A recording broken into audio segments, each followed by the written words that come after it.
Mesdames, Messieurs, cette question du partenariat entre l'Afrique et l'Europe est particulièrement en question en ce qui concerne le Burundi.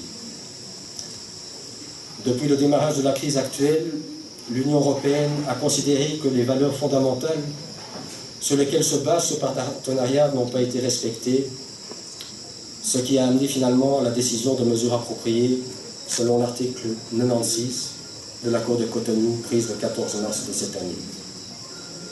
Mais en même temps, c'est ce partenariat qui a permis de définir les moyens et voies pour permettre une reprise d'une pleine coopération en fixant les engagements nécessaires pour y arriver.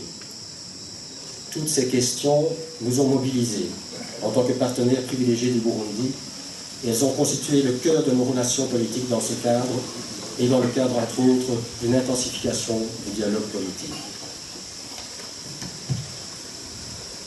Ne nous trompons pas.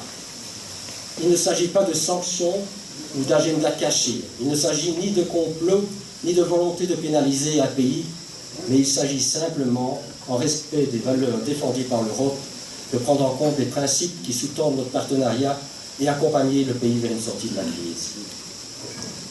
L'Union européenne est présente dans ce pays depuis longtemps et s'est investie avec pour seul objectif de promouvoir son développement, de l'aider à lutter contre la pauvreté et favoriser la stabilité de la sous-région.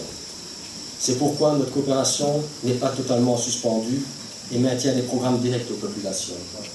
Ainsi, 2 programmes d'importance viennent d'être approuvés au niveau européen pour les secteurs de la santé pour un montant de 40 millions d'euros et pour celui du développement rural pour un montant de 15 millions d'euros. Mais permettez-moi ici de mettre en évidence certains éléments particuliers. D'abord et avant tout, la stabilité du pays basée sur l'accord d'Arusha, dont les principes ont parfois été mis à mal ou remis en cause, mais qui reste, dans un processus de consolidation encore fragile, le socle essentiel de la stabilité.